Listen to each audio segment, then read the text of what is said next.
Kei ngā kahika o Te Nehenehenui, tēnā rā tātou katoa. Nau mai, haere mai, ki te whare o te reo irangi o Maniapoto. Welcome to another webinar series, Te Puna Kōrero o Te Nehenehenui for 2022. It's great to have your company this Thursday evening. Well, today, we saw the highest number of COVID cases throughout this pandemic, with 306 new community cases across Aotearoa, and just 48 of those new cases for the Waikato region.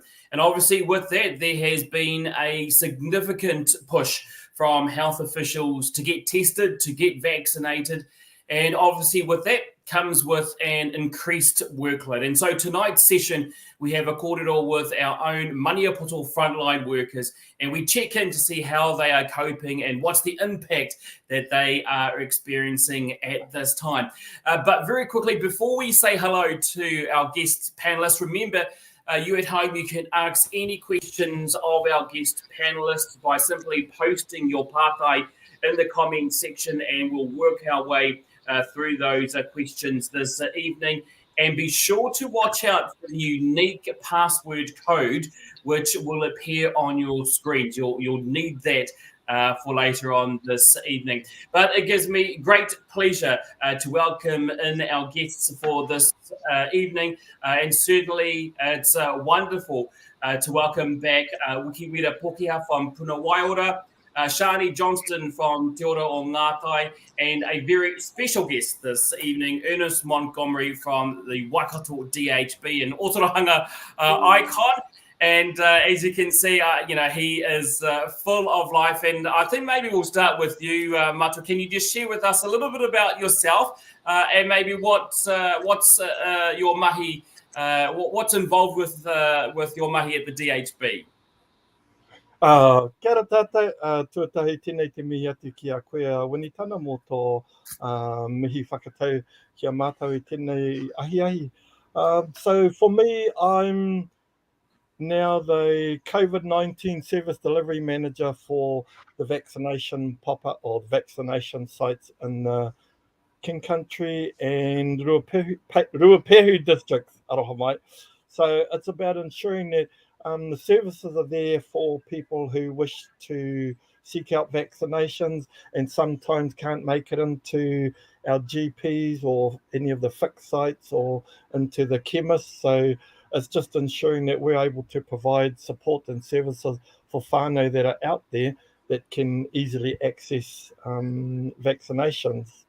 Yeah, so Maniapoto, born and bred, lived in Otorahanga, as I'll say, all my life, and have my darling and 4 beautiful children. And I had here before the children came along, because I know they're going to throw in some curly ones maybe. So I just thought I'll throw that in before they did. So, kia ora koutou. Tēnā koe e te matua. Thank you very much for joining us this evening, and no doubt you've got lots of knowledge and lots of expertise that you'll be sharing with us this evening, as well as our sisters Shani and Wikiwira. It's lovely to have you both back. It's been a while, and I guess I'll just start with you, Wikiwira, because it has been a while since we last spoke. So how are things with you? How are you and your whānau at this time? Yeah, it has been a while. I think the last time I got to catch up with you guys was at the end of last year, and so it's been good to have some sun. It's been good to be able to get a little bit of a break over the Christmas period. I'll be honest, a lot of us worked through, or we swapped out, and one got a week on and one got a week off. So we've been finding time to connect as a whānau and be together as much as possible. Doing really well though, and just want to say thanks again for having me. For those who don't know me, he uri tēnei no Ngāti Waiora, no Ngāti Runga Te Rangi. I te puake au I te taho te moana, ko mōkau ki runga, ko Maniaroa, tōku tūranga waiwai. just another one of those rural kids from Moko who's now living in the big city and working for Puna Waiora, and also the Manukahaki team supporting our whānau to know more about the situation. So the more information that they know, the better they can prepare and make some informed decisions. But yeah, ngā mihi nui kia koutou.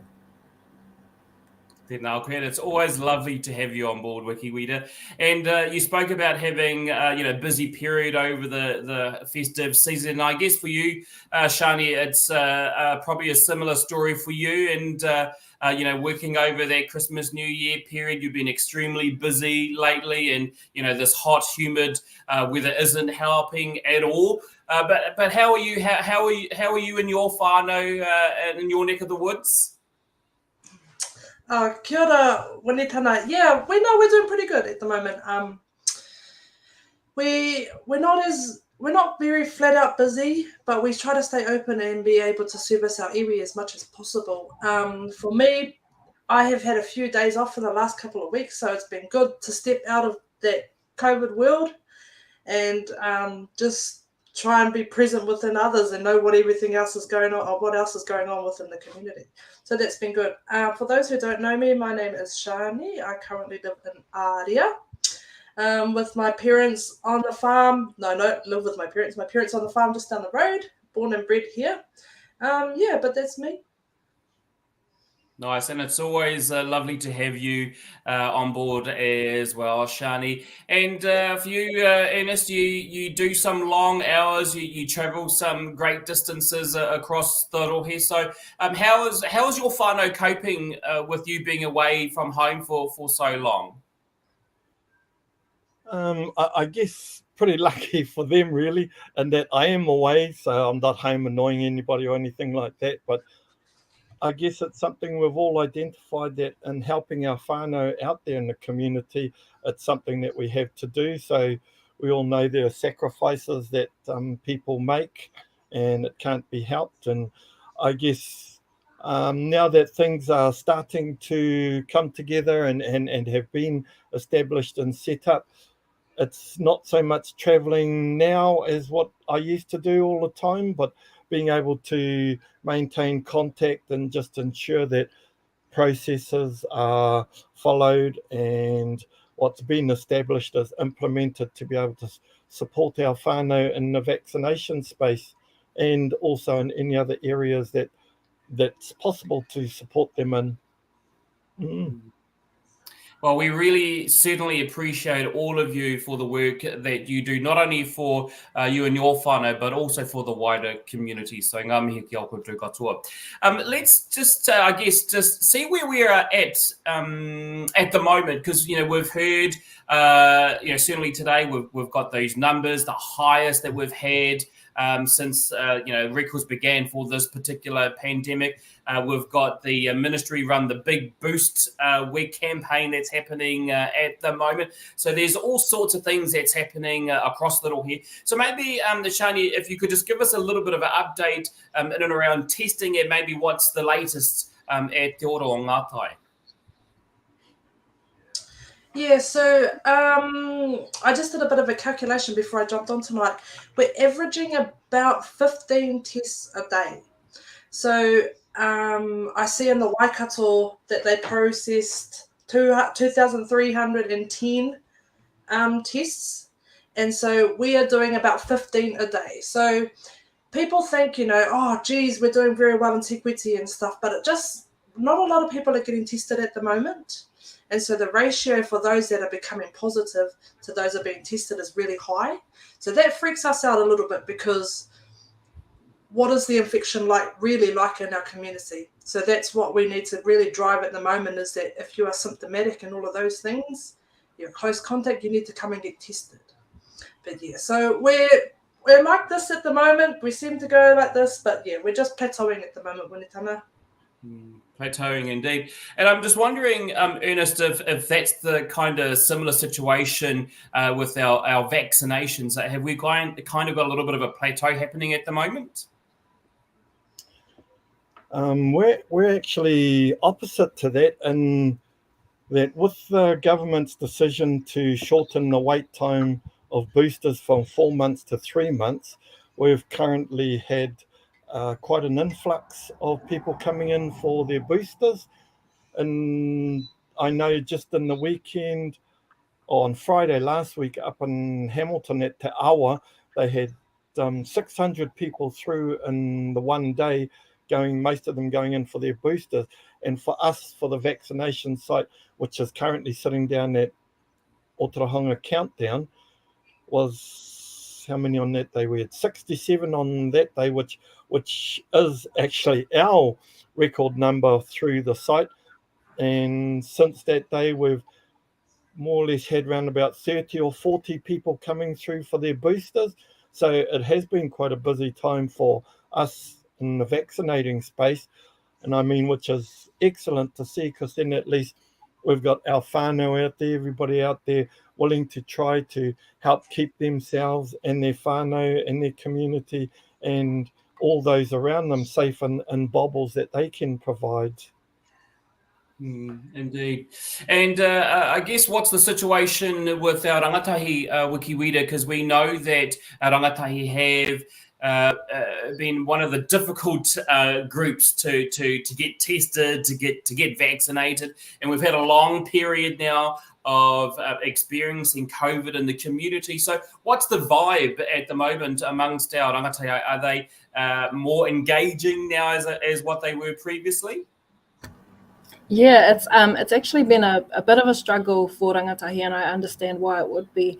You know, they were not the first focus for vaccinations. In fact, they were probably the last people to be focused on for vaccinations. And when you don't focus on people, they tend to feel like they're not given the attention that they deserve. And so a lot of our rangatahi have gone through 2 years of trying to do kura online. They've gone through 2 years of trying to connect with their mates online, and many of them are sick of it. They're sick of lockdowns. They're sick of all the rules, and they just want to be with their friends, which is important, not only to rangatahi, but to whānau everywhere, is to have a connection with others. So we're seeing a lot of rangatahi who just want to get back to normal, which is very normal for all of us, but we're trying to wrap around them some ways of information that makes sense to them from people that actually they want to talk to. It's been 2 years of people trying to shove vaccination Koorero down their throats, so they're almost tired of all the information. So it's a hard kaupapa to work with our rangatahi when there's a history of the colonising behaviours that have come out through our pandemic. And you've just touched on some key points there, wikiwira, and this is certainly a hard kaupapa, and I guess for all of you who work on the front line, you must have experienced some challenges in your respective field. So maybe if I come to you, Ernest, what have been some of the challenges that you've experienced, working across the motu, and what could be the things that we could improve on? I guess it's not so much things that we can improve on. Probably the biggest challenges for us a lot of the time would be weather-wise. I mean, because we're mobile pop-up vaccination sites, and so we're not based in a building, although sometimes we try to be, but a lot of times we're trying to take the service out to the community. I mean, when we were down in Te Nehenehenui and we were going out to places like Kirikau or Matiere or Hura, it was a case of we'd get to some places, and for them to travel into town to some of the vaccination sites, it might be an hour's drive, and then they'll have to wait for maybe about 15-20 minutes to be able to get their vaccination. And for a lot of people, it's an inconvenience because they would be going in to do maybe their fortnightly shopping or monthly shopping. So they're not wanting to have to wait around to get that. So being able to take that service out to them, and encountering adverse weather patterns, I guess, where in some places we might get there and it's sweltering hot and we're trying to provide shade and also hydration for our whānau that are coming into the site. And at other places we're basically standing where the rain's just about horizontal, so to stay dry we're standing outside our gazebo, but the rain is missing us because it's going over top of the gazebo, it's coming underneath and not reaching us. Improvement, I guess, would be the likes of being able to have the resources, but we know a lot of the time that's quite expensive. But it's all about being able to provide that service and that manaakitanga for our whānau that find it difficult to be able to come in to their GPs or the fixed sites like Maniapoto Whānau Water Centre or the Unichem chemists. So helping them make it more convenient is probably our best thing that supporting our whānau out there. And certainly, I guess that's a key aspect in everything that we do is looking at ways that which we can support our whānau. And I know, Ashani, you've been at the beginning of the establishment of Te Oro Ngātai, and it's been going well so far, but you must have experienced some challenges over that time period working on the front line, working with our whānau. Are you able to share just some of those experiences with us? Right. So like Una said, at the moment our biggest troubles is the weather. Like when you are in your PPE gear, it sticks to you. And so our team at the moment, we're trying to rotate them as often as we possibly can, just so that they're not suffering in that heat. So that's one of our main issues at the moment. But another one is the misinformation. So a lot of our whānau are coming in to be tested, and they're saying, you know, like, man, I'm on day 5, and then they come in the next day, they're like, oh no, I was supposed to be day 8. So that's the thing, you know, it's awesome that we have so much wraparound support for our whānau, but we just need to make sure that our messaging is clear for them so that they aren't coming in one day and then following the next day with different information. So that's been one of our big things. We haven't had a lot of trouble on our site with others. You know, it's quite a big deal to be thinking that, oh no, I could possibly have COVID. I've got symptoms. I've got all the symptoms. So when you come to registration and one of our staff members says, do you have any symptoms? Runny nose, blah, blah, blah. And it's quite overwhelming for them. So then potentially they're going to go through and they're going to come back and be positive. So you have to change your whole mind frame of how you're going to work with it, how you're going to adjust that, because you have to stay home. So you have to think about your whānau who's in your whare. You have to think about the ones that you have come into close contact with and then being informed. So yeah, there's lots of things going on within our site, well, outside of our site, but it all comes back to us as a base type thing. Does that make sense, Wenitana? Yeah, absolutely. But I think you fellas do a wonderful job, you know, especially to, you know, I guess be that sponge to absorb all of that, you know, those challenges and still produce, you know, the positive results that we see at the end of the day. And I guess for you, Wikiweeda, it's a little bit different because you're in a unique position where, you know, you've been deployed to do the vaccination, you've been deployed to do testing, you've been deployed to do promotional work within the rohe. So what are some of the challenges that you've experienced, you know, in your capacity in the mahi that you do? Yeah, I definitely I've seen a lot of the different spaces in COVID and the COVID response, and I think the biggest thing that's come up for me is that we need to change some of the institutionalized ways of working that for the last 200, 150 years have worked for the majority of people. But the reality is that Māori are the people that are needing the support at the moment. And so some of our older ways of working in a DHB are not always the best way to work for our whānau. And, you know, we're the DHB, we're the first people to put our hand up and admit that.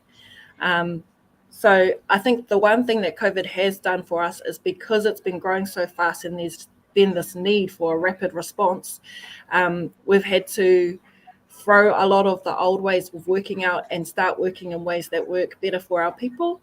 And so it's battling some of those potentially, old school ideas of why Māori are not vaccinated, and it's those kinds of things, and standing up for our mana motuhake that can be hard at a strategy level, and then also going back into our communities.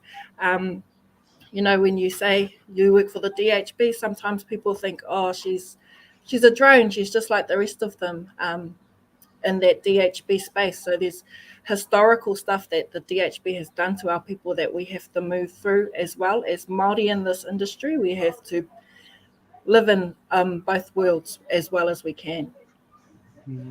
And I guess, Wikiwita, we kind of tend to see, the fruition of all of that with the protests that we're currently seeing outside Parliament, because we know it's more than just one particular kaupapa that they're protesting about. So this is certainly a big kaupapa in itself. But let's take a look, I guess, at the other end of the scale, because we know that there has been some, really good feel stories, some really positive highlights that have come out during this pandemic. And I know, Wikiwita, not too long ago, we were down in Maniapoto Marae, and there was a pop-up centre there. And I recall that there was a queer that was over 100 years old, and she was coming in for her, I think it was her test or a vaccination. And just, her presence of just, leading her whānau, leading her hapu, and being, a leader in trying to get our people to be tested, to be vaccinated, was a positive story that has come out of this pandemic. And I know, Wikiwita, you've got, lots of positive stories like that to share. Yeah, definitely. Our kuia down in Moko, she led that, and I remember I've talked to her niece ever since, and they talked about how she was adamant that she was going down that day to get her booster. She's actually since passed away, and so we mourn for her and her whānau at this time. But she, in her time here on Earth, she set a precedent for her whānau that she was going to try and keep as safe as she could and as well as she could for as long as she could. To this day, we still talk about her and her being down at Tamarai. I think, also this Saturday, we're opening up Maniapoto Marae again for boosters, and then they'll be back again in April. So I think the opportunity to use, to be back on my whenua with my people and give them another layer of protection has probably been my biggest benefit. Yeah, and she certainly has left a lasting legacy, and certainly something for all of us to follow. And I guess it's not too much of a different situation for you, Shani. You've, as we know, have experienced some nasty experiences, as you kind of mentioned previously. But there's some good that has come out of being at Te Oro o Ngātai, and you spoke earlier on this year about just how wonderful, supportive our whānau and the community has been to you and the team. Hi. Yes. I wouldn't want to say that it's some of the positive things that have come out of our site, because that's a little bit, scary for some.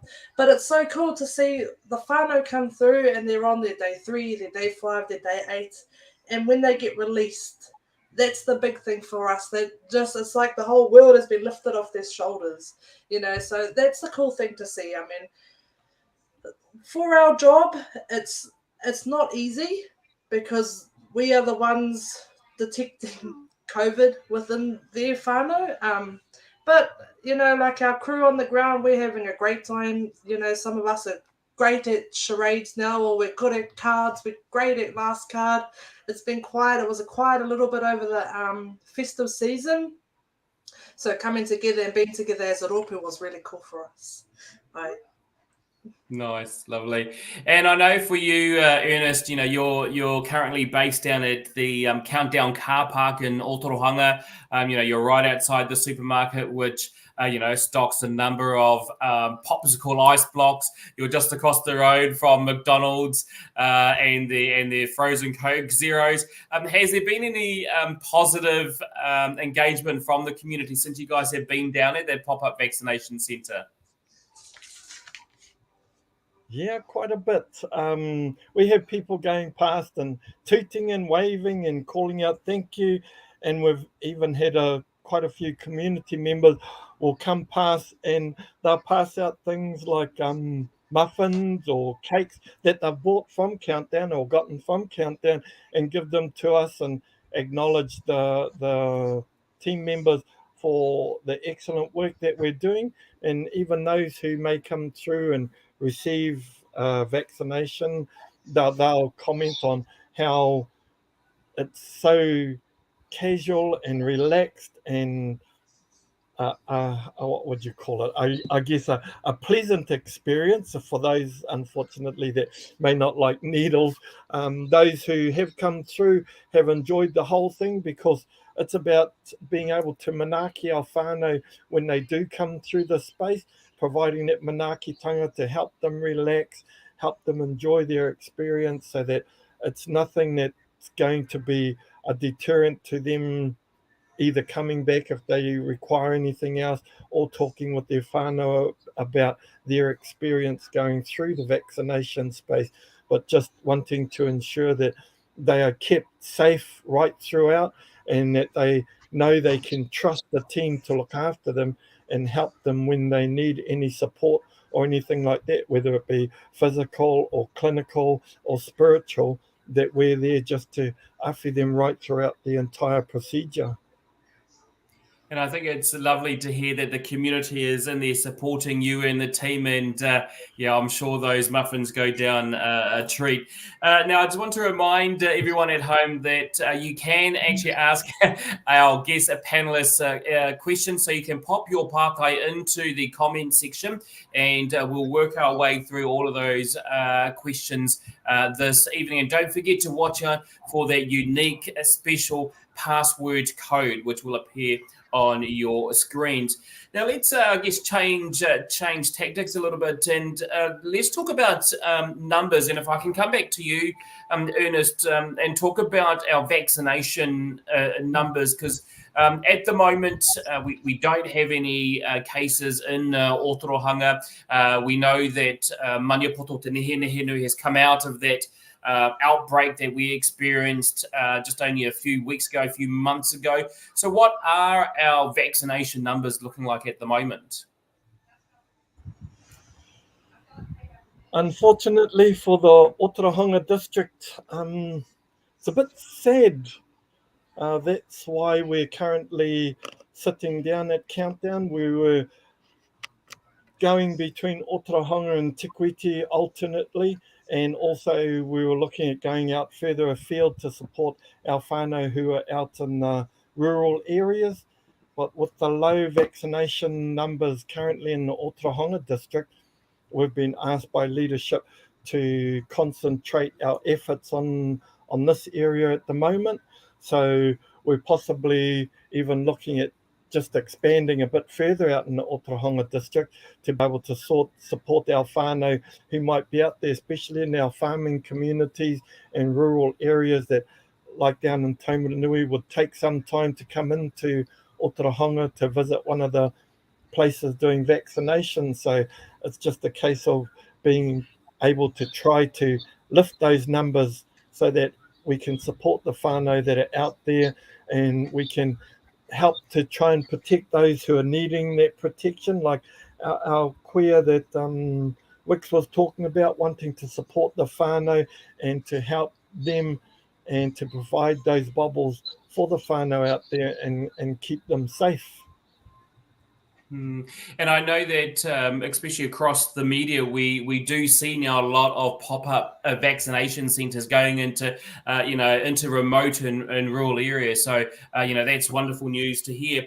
And for you, Shani, and you spoke about this earlier on this evening, that the testing numbers have kind of plateaued somewhat. Is this what you were kind of expecting to see, given the fact that we're now no longer in this outbreak at the moment, and do you see those numbers, the testing numbers, increasing over the coming weeks at all? That's a tricky one, but I think that with our outbreak that we had before Christmas, I think it kind of made our community a little bit more cautious on how we act and how we do from then on. So, you know, people are masking up as much as they can and people scanning in. I mean, it's not complete. Not everybody is doing it, but there has been a step up since our outbreak. I, to be honest, prepared myself for outlash after Christmas, but it never actually really happened. And it still hasn't happened. I mean, as you can see, we've got 3 reported cases at the moment, and that's where it's sitting. And we've got a few coming in. Yesterday we had 40 come through our testing site, and so we're actually waiting for those results to come through to see how we go from there.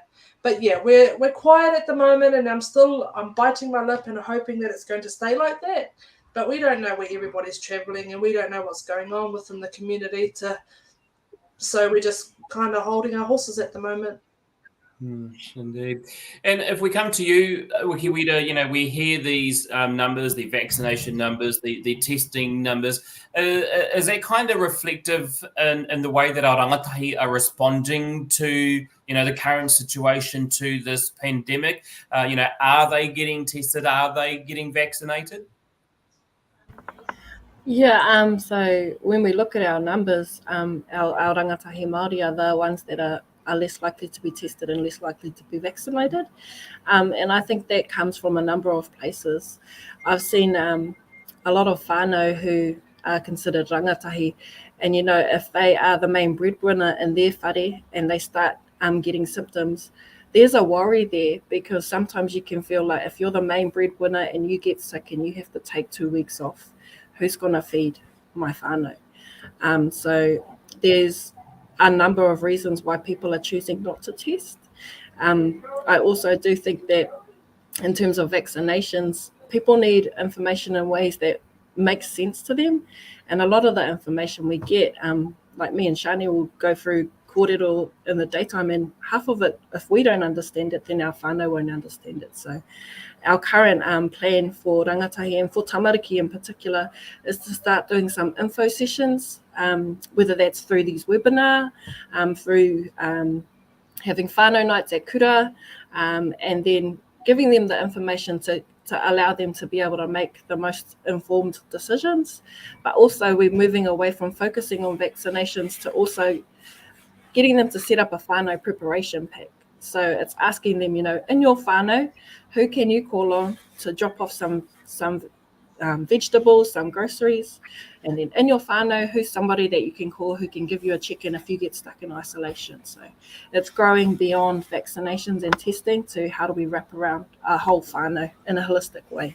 And I think, Wikiwita, that you raise a good point there. You talk about the plans, because we've heard so much about, you know, preparation for our whānau, preparation at home, you know, having a plan. So maybe, Wikiwita, can I ask you, you know, do you have a plan? And are you able, if so, are you able to share with us what does your plan look like, just so that our whānau who have not yet decide on what they're going to do, get some idea of what you know, the plan is or could look like? Yeah, definitely. So when we think about whānau preparation, it comes down to some really easy questions that you can just talk about over dinner sometimes. You know, hey, who do you know in your whānau who regularly visits you? And then you have to think about, well, if I was to be isolating, who are the first people I need to tell that they should stay away, because they're your closest whanaunga. It's thinking about how do we wrap a layer of protection around them. So maybe you're writing this stuff down, and so each whānau might come up with a plan. You know, if we were to isolate, these are the first people we would talk to. These are the people we would connect with every couple of days to check on our taha hinengaro, our taha wairua. These are the spaces in our whare where we're going to hang out if we have an argument, you know, because when you're stuck in a whare for 2 weeks, sometimes people, they don't work well together in that close space. So how are you going to manage those kinds of things? The other things to think about is, do I know somebody who can drop off my medication for our kaumātua, our kuia? So it's just having those conversations. at the dinner table or with our whānau, and being ready for it if it was to happen to you. Yes, it's so much more, but that's the kind of essence of it. And you do raise some very good points there, which I've certainly jotted down for myself. I'm just wondering, Shani, for you, because you live in a rural community, is your plan any different? Is there things that you can't do because you live in a rural community? Yeah, thank you for your pātai winiata. Yeah, I suppose being a little bit further away from town, we kind of need to stock up just a little bit more so we're lasting and we're not having to do that travel in between. I think for me and my whānau, we have kind of planned to have somebody who is in town to be our contact person to pick up our kai and things like that. Between my whare and Pio, that we have quite a few of us in between. So that's good, and we are very well connected whānau, like if something's going wrong, even if it's not COVID related, we're really fast to pounce on and jump on to help each other. So we are grateful at the moment that we actually have service and that we have a telephone to be able to connect to each other. So I've been trying to keep in contact with those ones who are rural, like way out in the wops, and how we can actually help them. So we're putting plans into place for those whānau as well, just in case things are to go bad. Being on a farm, though, we're able to access meat, so, and then it's just encouraging those whānau to have gardens and things like that. But with this weather, it's not as easy, but yeah, we make our way through it and we do as much as we can together. We kind of turn it to be a community thing more than just the whānau.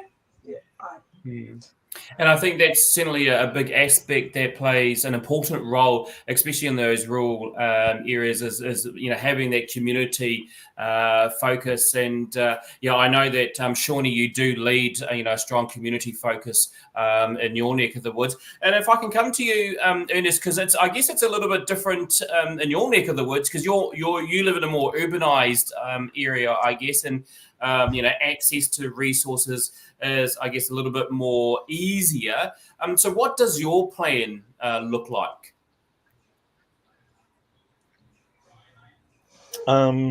Probably basically a lot like what Wix was talking about, and that and also Shani, and that we do have a lot of whānau around, and I mean, a lot of them are aware of the COVID spaces and being able to support whānau, and that it was the same as during the lockdowns, where whānau were able to support each other, whether not physically but emotionally through any things like Zoom huis or anything like that. So being able to touch base with any of the whānau out there, should any of us have to become isolated. So having that link through media channels to be able to ask whānau to support in this space and so forth, with the likes of groceries or anything like that, or even supporting whānau any way we can. And Wikiwita, you kind of touched on that a little bit earlier on in terms of that connectivity-ness, didn't you? Yeah, definitely. I think that that connecting is so important, but there's that one thing that I think so many of our whānau Māori have, and that's humility. And so for many of our whānau, it can be really hard to ask for help. They can be whakama about the fact that they need to ask for help. So I suppose for all of our whānau out there, I just encourage you, that there's a community of people around you, someone out there is willing to help. So kawe, whakama, we're all in this together. And, when I don't have a dollar, I'll be ringing you fellas up. Yeah, absolutely. And I think that's just one of the biggest things that we need to continue to preach right across our rohe. We can certainly go on and ask much more questions, but I know that there are a number of whānau who tuned in this evening who wish to ask some questions of our guest panelists. So we'll head that way now, and we'll take a look at our first question.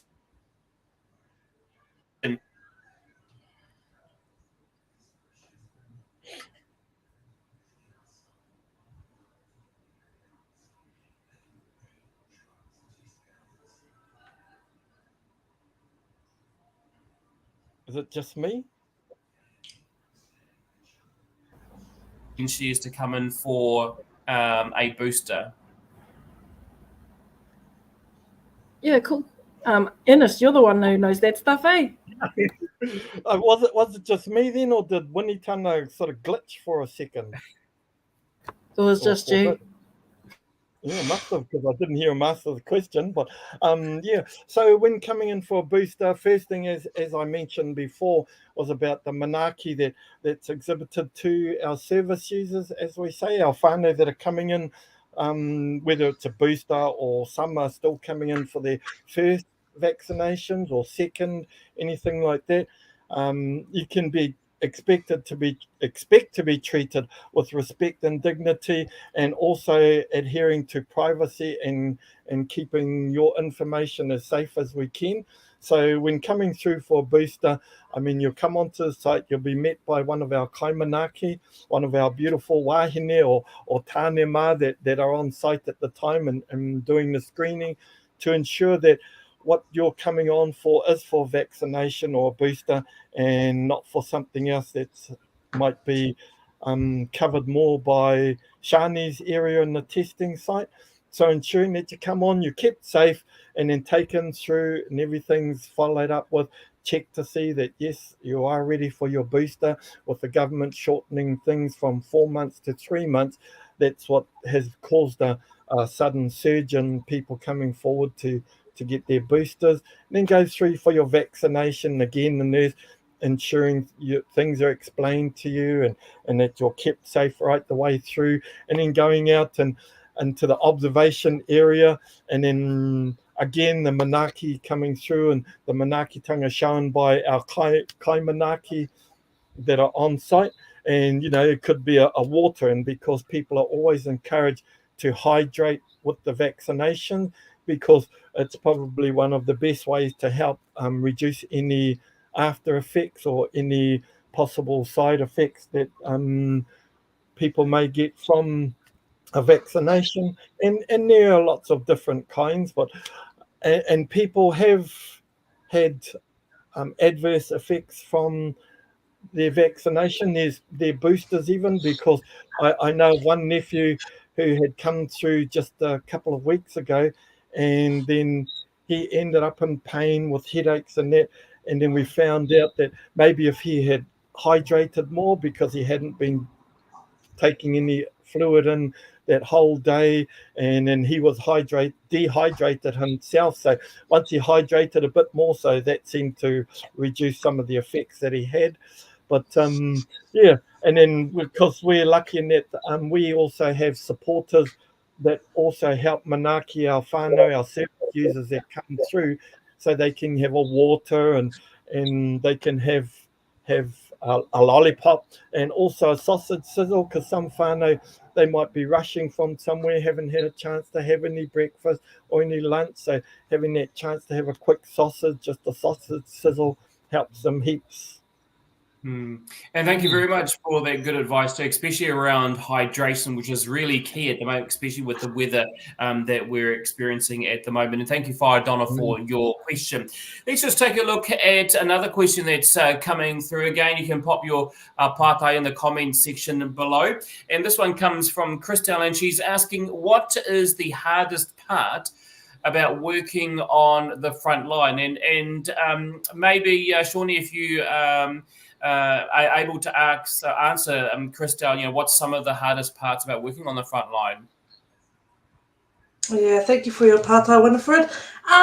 Well, for us as COVID testers, for us as Te Reo Māori, we kind of, as a manaaki type thing, we like to hug people. We like to go in and make sure that they're okay and really kanohi te kanohi, But with this, we have to put that barrier in for the safety of ourselves as well as our community. So what we need to try to do is get them in as quick as possible and out as quick as possible. So to sit around and have that koorero is dangerous really for us as well. So that's the hardest part that we find as a rōpū, is not being able to stop and have those conversations as much as we would want to. Yeah, pretty much. Indeed.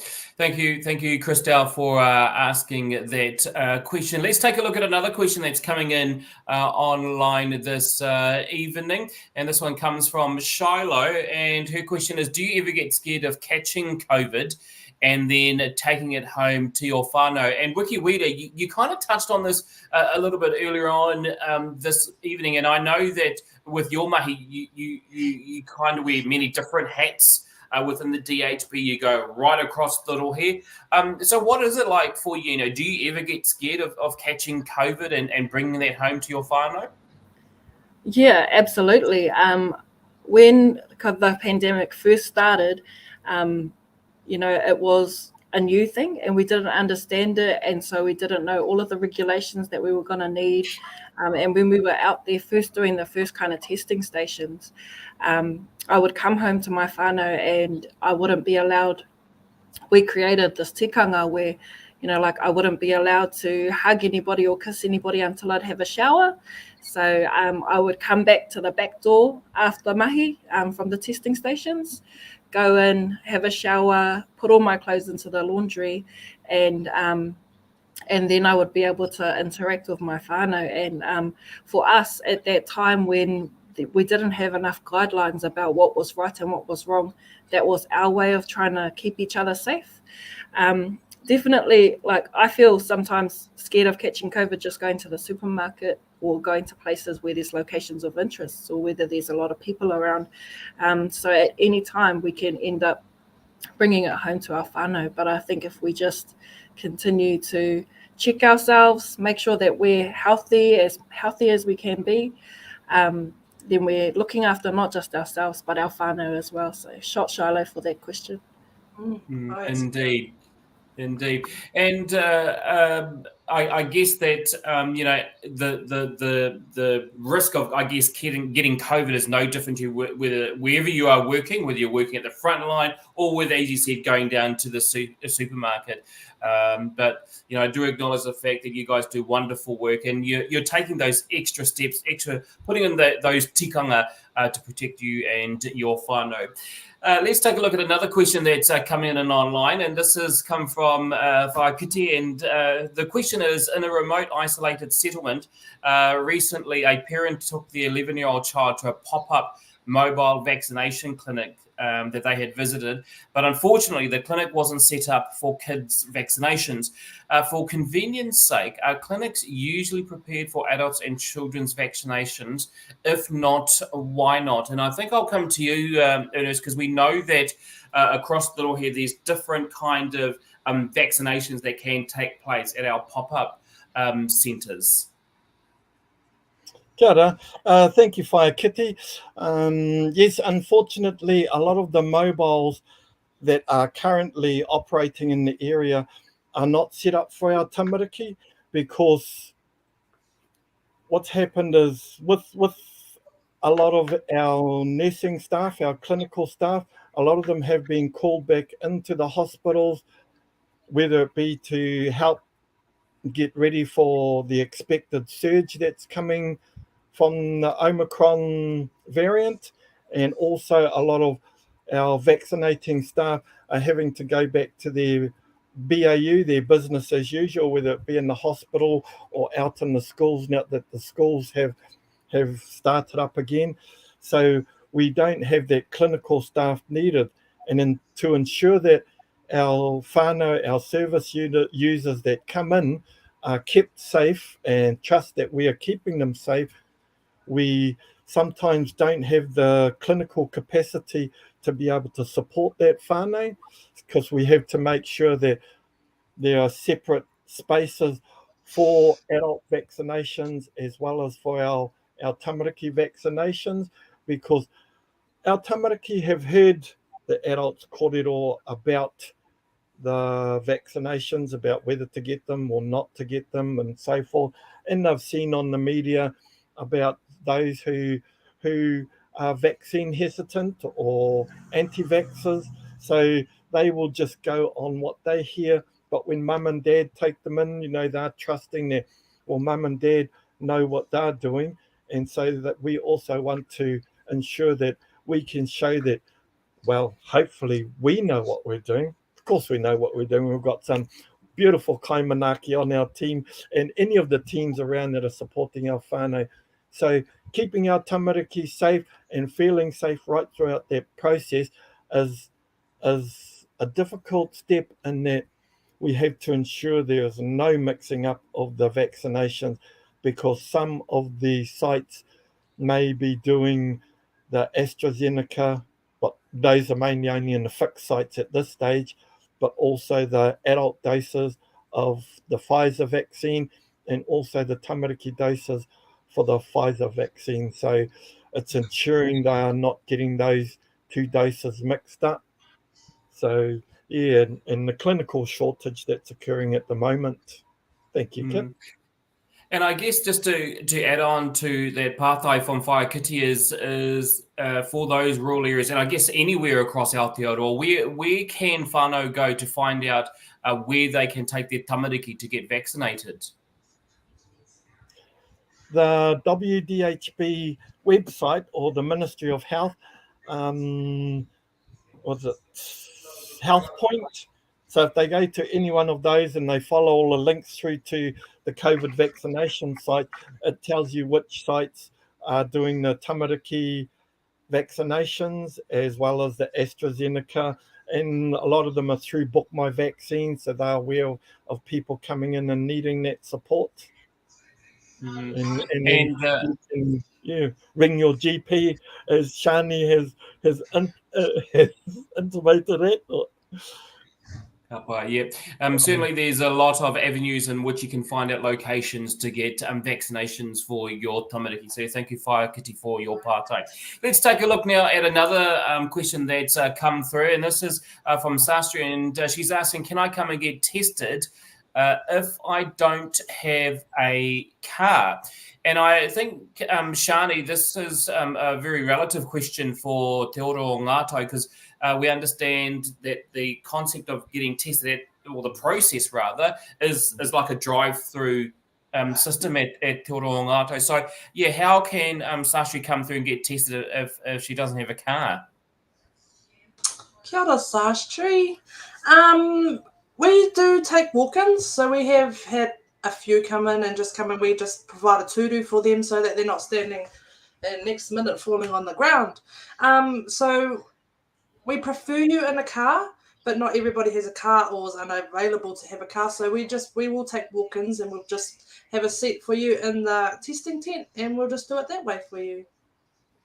And probably just to go on from that, Shani, just the reasoning behind the preference to have whānau tested in a vehicle as opposed to walk-ins? So then, because in the car it's more contained, I suppose, and you're not out, because we hear that this virus is very airborne. So when you're in your car, you're kind of more in a confined space, and it's more protective for us as staff and also those in the community. Fantastic. Thank you very much for your answer there, Shani, and thank you also to Shastri for your question.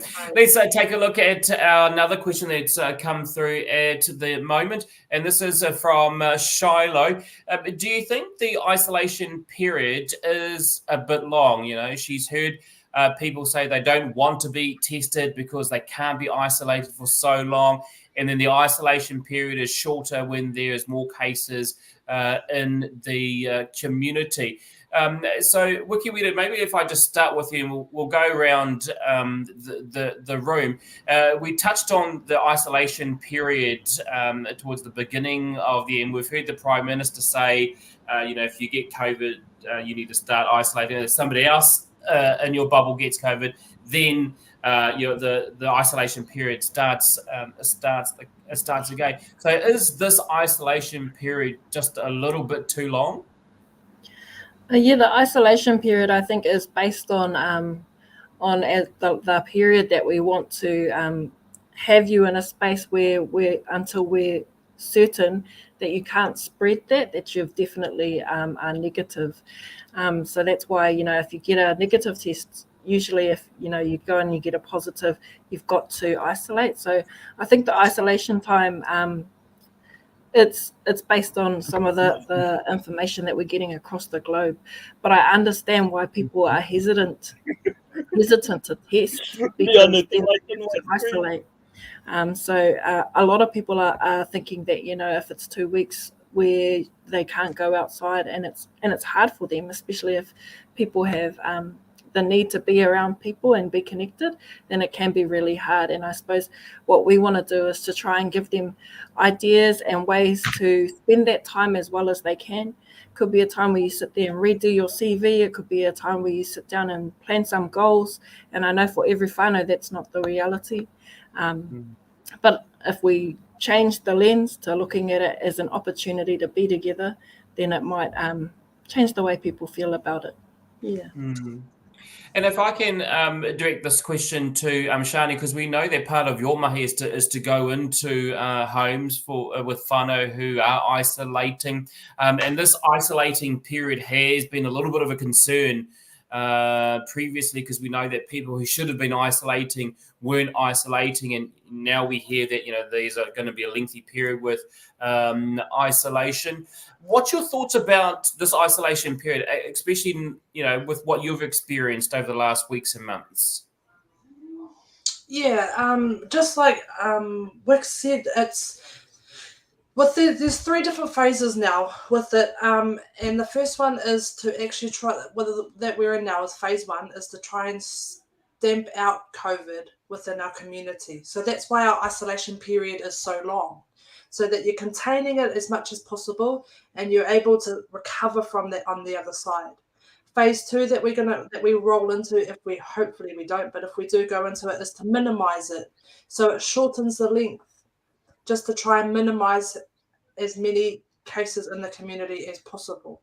And then if we were to go into phase 3, which is having lots and lots of cases come up per day, that's when we have to start figuring out where our focus points are, those ones with whānau who have the highest needs, and those ones who may be immune compromised, and that's when we start to have to focus on those ones as well.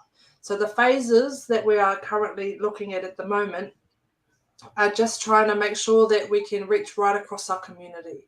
So at the moment, with the phase that we're in now, is stomp it out. So that's what we need to focus on. Indeed. Thank you very much for that response there, Shani, and some good advice also to our whānau. And thank you, Charlotte, for your question. Let's take a look at our final question that's come in online for this evening, and it's come from Shasti again. And she's asking, if you are part of a rural settlement outside of town centres, is there someone we can contact about getting a team to come out to us? And maybe if I just start with Eunice, because I know that you work in a very broad sense and you cover a wide area. So what kind of support is there out there for whānau in the rural settlements? If we're talking about somebody needing a vaccination, it can depend on several factors. If you contact your GP, then they may be able to support or arrange for somebody to come out to provide a vaccination, because it may be someone who's elderly or infirmed or immunocompromised. So just wanting to make sure that someone can come out and support them. If it's someone who may be isolating, then you could ring up to your local council or even to your GP, who may be able to put you in touch with services that can help you with supplies or resources while you're having to isolate out in the rural areas. Indeed. And I guess maybe if I come to you, Wiki, we don't ask the same question, in terms of the support in the rural settlement. What is it that I guess from your field, Puna Wailda is able to provide in that regard? Yeah, so in terms of going out to rural settlements, our team is focusing on some of our kura Māori, for our kura that have 50% or over population of Māori, you've probably received an email from me, or I'll be coming around next week just to come and check in with people. I think our people in each community need to see you in their community for them to trust you. And so as we grow our team, we'll slowly be going out to places like Mōkau, like out to Ngāpuke and Taumarunui, and over to Coromandel Area School up in the Hauraki, and making sure that we can get out to these places and be there face to face with them. Okay. Thank you for that, and I hope, Sashi, that answers your question there. And thank you to everyone who has sent in their partai for this evening, and I hope that all of our whānau are able to take away some good advice that's been shared this evening. Now, I did mention earlier on this evening that there is going to be a special password that is going to be shared, and very shortly you'll be able to see that password. Now, what you need to do with this password is, if you need to receive a vaccination, whether it's your first, second, or booster vaccination, and you are in the Otorohanga area, if you take this special password that's going to pop up very shortly, and then head on down to the Countdown car park in Otorohanga and see Ernest and the team. If you share this special password, you'll be able to walk away with a $100 warehouse voucher. So that's to the very first person that is either going to receive their first, second, or booster vaccination that takes this password to the Countdown Otorohanga pop-up vaccination centre tomorrow and checks in with Ernest and the team, and you'll be able to not only walk away with a vaccination, but also a $100 warehouse voucher. And with that, it's a good time for us to talk a little bit. Uncle Ernest is giving a wave. Yeah, I'll just might have to add to that, Winston, about those who are coming in. Just being mindful that we can only give the Pfizer vaccine, so we can't, for anybody that's wanting AstraZeneca or for a PEDS vaccination, but only for a 12 and over first, second, or 18 and over booster for the Pfizer vaccine. Kapai, that's very valuable information, and that's a good point to lead on to next. If you're needing to go get a vaccination or a booster dose, there are a number of pop-up vaccination sites that's running right across Te Nehenehenui. And as Ernest has mentioned, you can head down to the Countdown Otorohanga car park tomorrow from 10 a.m. through to 3 p.m, but also at the Te Awamutu Vaccination Centre, which is the former Bunnings site, and you can get a vaccination there between 9 a.m. and 4 p.m. And also, don't forget, you can head to the website www.bookmyvaccine.nz, and you can book online and go to your nearest vaccination pop-up centre there as well. And also, don't forget about Shani and the team. He'll be working at the Te Oro o Ngātai Centennial Park site in Tekwit if you need a test. They will be operating tomorrow, and there will also be a team at the Miriama Club in Taumarunui along Miriama Street there tomorrow to go and get a test. So certainly a number of places in which you can go get tested and vaccinated for tomorrow. Well, it's certainly been a information-filled evening. I thank everyone for your comments and certainly for your advice this evening. Just finally, if I can go to you, Wikiwida, what would be your closing comments, especially for our rangatahi who are listening this evening, who might be still sitting on the fence, who might be feeling unwell but are resistant to go get a test, who are still not vaccinated? What would be your words of encouragement to our rangatahi? Moku ake. From me, I think my main message to our rangatahi is that you are the rangatira for tomorrow, that when all of us older ones are gone, you guys are going to be our leaders. So take up your right to lead in the way that you want to lead, source the information you need to make the most informed decision for you and your whānau, and don't forget to just stay connected to everyone. That's all I would want. Kia ora. Kia ora, lovely. That's lovely advice there. And if we come to you, Shani, what would be your final messages and words of encouragement for our whānau, in particular for those that are, wanting to get, needing to get a test? We have whānau who are a little bit hesitant to get a test because they say, it's only just a little bit of a cough. It's only just a little bit of a sniffle. So what would be your words to our whānau out there? Kia ora.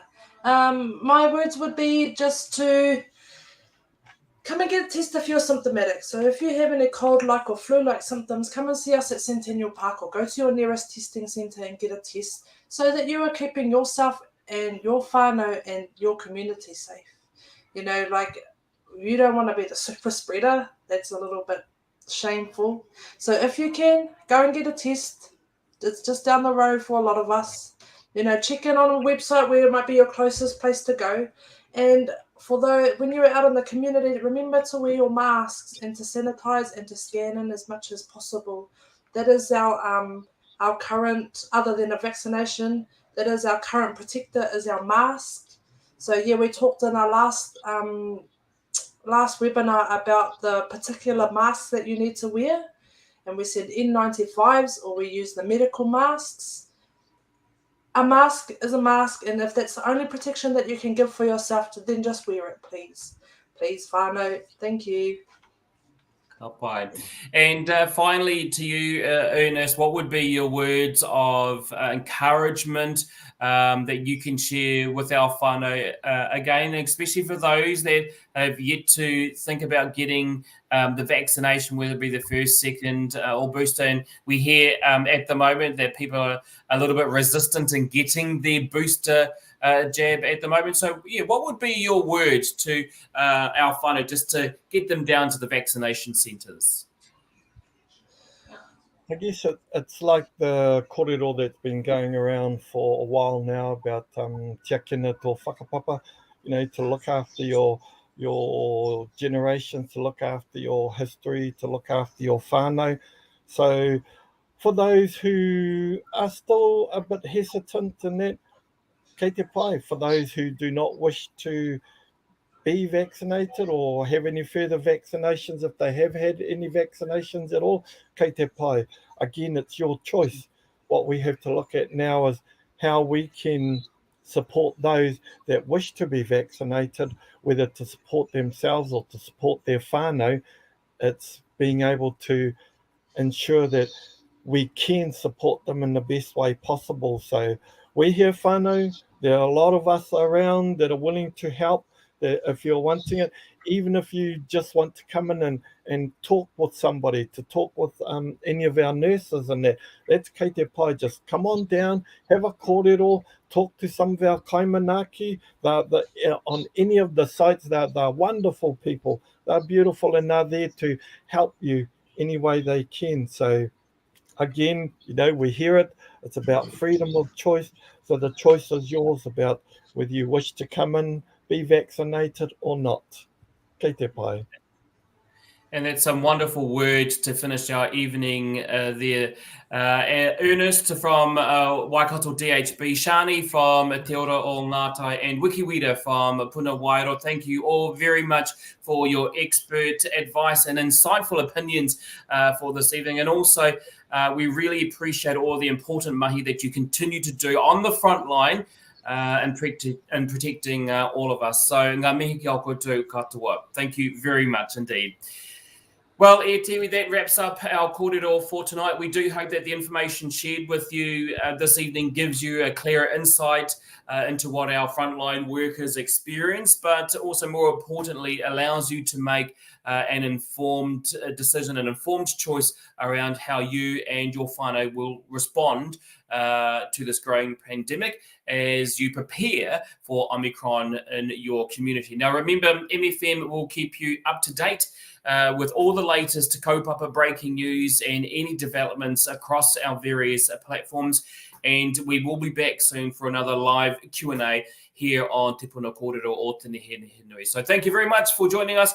Look after one another. Stay safe. Take care. Ki te kotahi te waihoe. Ka ora te iwi. Pō Mārie.